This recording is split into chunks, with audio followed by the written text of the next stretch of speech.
Fala pessoal, eu sou Paulo Royal e hoje, atendendo aos muitos pedidos dos seguidores e depois de levar o tema para votação junto aos membros VIPs aqui do canal, eu tô trazendo para vocês a história de um dos fuzis de serviço, que também foi muito usado como fuzil de precisão, mais fabricados da história, com mais de 37 milhões de unidades produzidas ao longo de toda a sua existência. Eu tô falando do fuzil soviético Mosin Nagant, que logo em breve vocês vão descobrir que chamá-lo assim é uma forma completamente errada, uma vez que essa arma passou por um escândalo jurídico-militar envolvendo a definição do seu nome, e nos registros oficiais soviéticos nunca houve o batismo desse rifle com essa definição. Então, nesse caso, por que a maioria das pessoas conhecem a arma por esse nome? Ao longo do material eu vou explicar isso e muitas outras coisas para vocês. Quando o vídeo acabar, coloca aí a sua sugestão de tema nos comentários, assista aos outros vídeos aqui do canal na playlist chamada A Origem das Armas e não esquece de me seguir nas redes sociais, onde eu coloco diariamente por lá um conteúdo exclusivo relacionado a armas, tá certo? Celulares de última geração, games e eletrônicos em geral, com preços incríveis, você vai encontrar nos links especiais da Amazon Brasil que estão na descrição. Meus amigos, a história do Mosin Nagant começou em 1889, quando a Direção Principal de Artilharia do Ministério da Defesa do Império Russo iniciou uma competição para escolher o seu novo rifle de serviço. 3 modelos foram apresentados para avaliação. O primeiro era uma criação do capitão do exército Sergei Ivanovich Mosin e usava o cartucho calibre 7,62 por 54mm R. O segundo concorrente era o designer belga Leon Nagant, que apresentou um modelo calibre 9 por 54mm. E o terceiro concorrente era outro russo, conhecido apenas como Capitão Zinoviev, que também apresentou um modelo usando o cartucho 7,62 por 54mm R. Quando a competição entrou na fase final em 1891, os avaliadores eliminaram o fuzil do Capitão Zinoviev e se encontraram num impasse entre os dois finalistas. O exemplar do Capitão Mosin tinha um mecanismo interno muito complicado para ser desmontado, além de precisar de algumas ferramentas especiais para fazer essa desmontagem. Já o exemplar do designer Nagant tinha uma baixa qualidade na confecção e na tolerância de encaixe das peças, o que em batalhas muito extensas poderia facilmente causar uma pane grave na arma. Depois das duas armas concorrentes passarem por ajustes nos seus projetos, principalmente o rifle russo, mais alguns testes foram realizados ainda no mesmo ano, e a comissão de avaliação declarou como vencedor o rifle Mosin, que foi oficialmente batizado como Treklinia Vintovka Obrazca Odna 1899 Goda, que significa rifle de 3 linhas modelo 1891. Muitos historiadores abreviavam o nome desse fuzil para M1891, e fica fácil de entender o porquê, né? Essa, entre aspas, linha que eles se referem é uma medida imperial e cada uma linha equivale a 0,10 polegadas. Como esse rifle é o de 3 linhas, significa que o calibre dele é de 0,30 polegadas, mais conhecido como .30 ou no sistema métrico 7,62. Embora a arma criada pelo Capitão Mosin fosse totalmente funcional da forma que foi projetada, ele e o Ministério da Defesa tiveram a infeliz ideia de aprimorar o projeto do M1891, usando alguns elementos do fuzil que foi criado por Leon Nagant. Um desses elementos foi a mola do carregador interno, que inicialmente não era fixada à base do carregador, e podia ser perdida durante algum procedimento de desmontagem ou limpeza. No projeto do fuzil Nagant, essa mola tinha um ponto de fixação, e em vez de Mosin criar um método próprio de fixação também, optou por usar o que já existia no fuzil belga. Outro detalhe copiado foi o método de municiamento da arma. O projeto original previa que os cartuchos fossem inseridos manualmente um a um no carregador interno, mas decidiram usar o sistema do fuzil Nagant, que municiava a arma através de um clipe metálico do tipo stripper. Aqui o mesmo erro foi cometido, uma vez que o design das peças foi reproduzido sem nenhuma alteração. Mais um detalhe tirado do fuzil Nagant foi o interruptor, que fica ligado ao ejetor e ajuda no processo de ejeção do estojo disparado. A presença dessa peça praticamente zerava as panes de dupla alimentação, ou seja, realmente era um componente importante, mas não foi aplicado no projeto inicial da arma, sendo trazido do projeto belga só na hora de fazer os ajustes finais. Como era de se esperar, com tantas peças sendo copiadas, cedo ou tarde isso ia acabar dando algum problema, e realmente deu, com Leon Nagant entrando com um processo de patente afirmando que tinha direito a receber a mesma quantia que Sergei Ivanovich Mosin receberia por ganhar a disputa entre os rifles. O processo com a patente envolvia mais especificamente o interruptor. Reparem na confusão que foi criada, olha só. Essa peça foi usada no rifle de Nagant, mas acreditem, quem a projetou foi o Capitão Mosin. Ele acabou não aplicando inicialmente a peça no seu próprio rifle e, como ele era militar, não podia registrar a patente da peça, porque todos os componentes do M1891 eram propriedades do governo e, portanto, tinham um status de segredo militar. Acontece que Ivanovich Mosin, por descuido ou inocência, permitiu que Nagant tivesse acesso ao desenho do projeto do interruptor logo no início da competição dos rifles. Segundo a lei, isso constituía uma violação grave, o que dá a entender que foi uma questão de descuido mesmo. Nagant, por sua vez, registrou a patente do interruptor como sendo sua, e por isso entrou com uma ação pedindo a mesma bonificação que Mosin pelo M1891. Essa atitude gerou um impasse grave, já que o M1891 tinha acabado de ser adotado pelas Forças Armadas do Império Russo, não havia nenhum documento que pudesse impedir o registro de patente por Nagant, e não ficou provado de fato como ele conseguiu o desenho da peça criada por Mosin. No final de tudo, a decisão judicial foi a de atender ao pedido de Nagant e pagar a ele a mesma quantia que Mosin recebeu, 200 mil rublos russos, que em 1891 equivaliam aproximadamente a 153.800 dólares, o que era uma soma exorbitante de dinheiro naquela época. Para evitar maiores problemas, o rifle foi batizado pelo governo sem receber o nome do seu criador, uma vez que a arma tinha elementos vindos de duas pessoas diferentes e tinha se envolvido em um processo judicial pesado. Entretanto, por algum motivo desconhecido, a literatura bélica ocidental começou a identificar o fuzil como Mosin Nagant, mesmo ele absolutamente nunca tendo sido chamado dessa forma no Império Russo. Sendo assim, meus amigos, a forma correta de se referir ao fuzil desse vídeo é como rifle de 3 linhas modelo M1891, ou simplesmente M1891, ok? Claro que todos nós sabemos que aqui no ocidente o nome informal que todos conhecem é Mosin Nagant, mas pelo menos agora vocês sabem que tem a opção de mencionarem o nome oficial da arma, caso assim o queiram, tá bom?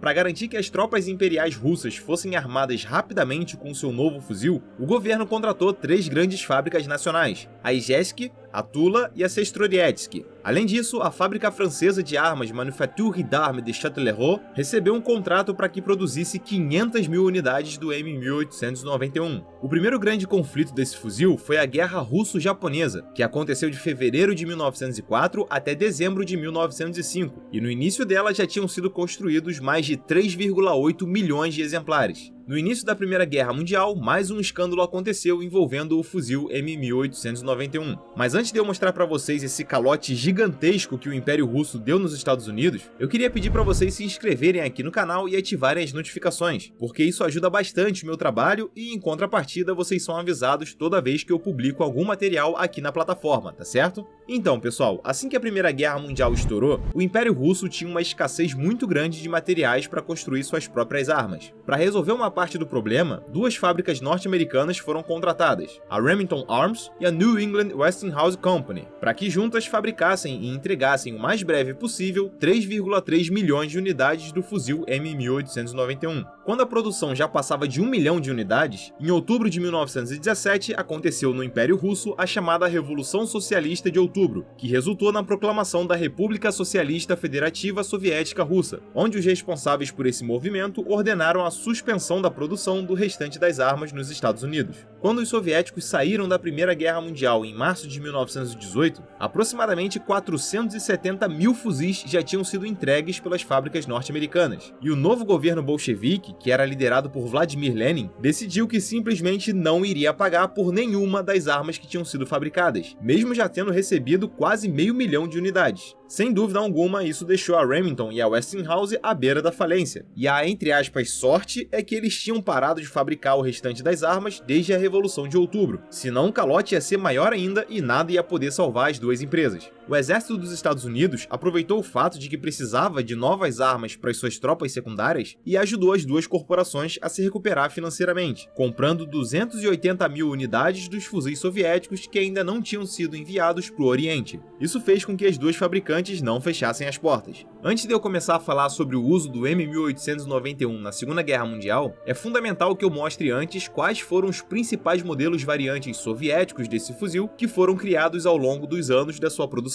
Além da versão padrão, teve a versão de infantaria, que recebeu uma pequena alteração no design da sua alça de mira, a inserção de um parafuso transversal de reforço na coronha, a retirada do apoio metálico de mão da parte de trás da coronha e a alteração do modo de fixação da bandoleira, onde os arelhos metálicos saíram e no lugar foram feitas 2 entradas na própria coronha. Outro modelo variante é o Dragoon, que é 400 gramas mais leve e 6,4 centímetros mais curto que a versão padrão. Geralmente ele era usado pelos soldados da cavalaria e recebeu algumas alterações nas cintas metálicas que envolvem o guarda-mão, assim como a adição de um acabamento logo à frente da alça de mira. Existiu ainda uma versão mais curta, que foi a M1907 Carabina. Ela tem um cano com apenas 44,1 centímetros e é 950 gramas mais leve que a versão padrão do M1891. Por ser consideravelmente mais compacta, foi bastante usada pelas unidades de cavalaria, engenharia e artilharia. Chegando em 1930, o M1891 passou por uma modernização, passando a se chamar M1891/30, ou simplesmente M9130. Essa versão tem o mesmo tamanho do modelo Dragoon, e recebeu um redesenho no seu receptáculo, que agora é mais arredondado, e na sua alça e massa de mira. Historicamente falando, essa versão é a mais conhecida e apresentada nos registros fotográficos, filmes e jogos eletrônicos. Também foi a versão que se tornou o fuzil padrão das forças soviéticas durante a Segunda Guerra Mundial. Só que antes disso, já em 1932, recebeu um número altíssimo de conversões para que se tornasse também o fuzil de precisão padrão dos militares. Como a sua mira telescópica com ampliação de 3,5 vezes era instalada bem acima da janela de ejeção, isso impedia o uso de clipes metálicos para recarregar a arma, e a alavanca de manejo do ferrolho teve que ser redesenhada, passando a ter um formato dobrado em vez do reto.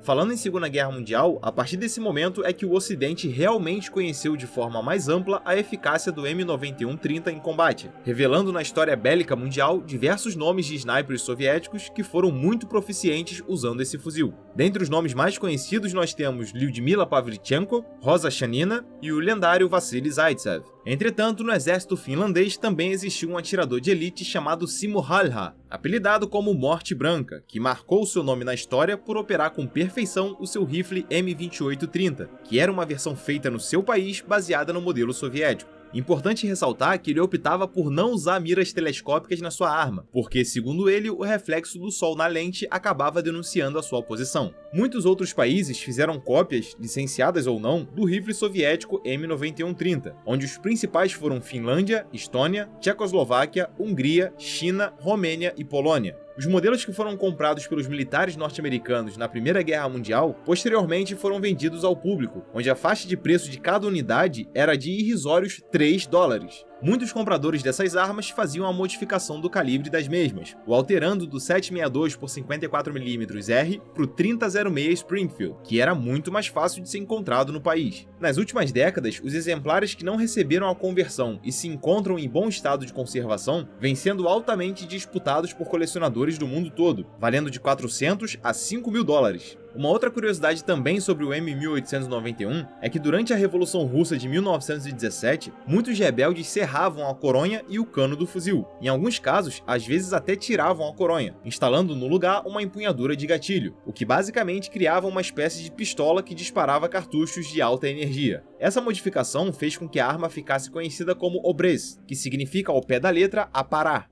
Essa adaptação brutal ajudava bastante a velar o porte, facilitando as ações clandestinas de ataque. Da década de 1960 para frente, os rifles M1891 e M9130 ganharam bastante espaço entre os civis, principalmente por conta da sua importância histórica para os colecionadores e a sua ótima relação custo-benefício para os caçadores. Nos Estados Unidos e na Europa, algumas empresas criaram uma variedade de miras e coronhas para esse fuzil que visam aumentar a sua performance, mas em contrapartida acabam tirando a sua aparência histórica, já que as miras têm designs modernos e as coronhas podem ser feitas em polímero, madeira de alto padrão ou até mesmo fibra de vidro. Inclusive, pessoal, coloca aí nos comentários o que vocês prefeririam caso tivessem um fuzil desses. Modernizar a arma para aumentar a sua precisão ou então deixar tudo no modo clássico mesmo. Certo, então agora vamos ver por etapas como funciona um rifle M9130 por dentro. E vocês vão reparar como ele realmente se tornou simples. Olha só. Quando o gatilho é apertado, ele solta a trava do ferrolho e a mola do pino percussor, que está retraída, se expande, empurrando o pino para frente, fazendo ele acertar a espoleta do cartucho e o tiro acontecer.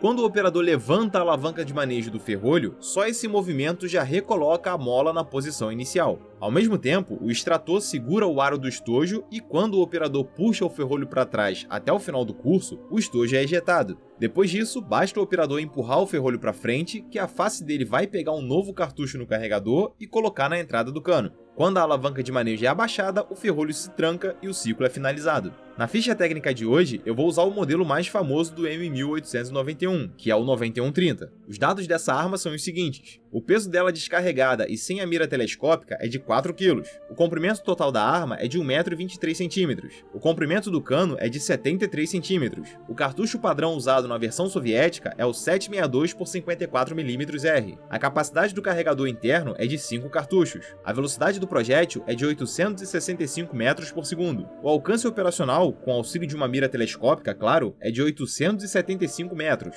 E o alcance máximo, sem nenhuma precisão, é de 3.700 metros, tá certo? Bom, pessoal, espero que esse vídeo tenha matado a sua curiosidade a respeito desse assunto e muito obrigado a você que chegou até aqui. Não esquece de clicar em gostei e compartilhar para dar aquela força pro canal. Em breve eu tô de volta, um forte abraço e até mais!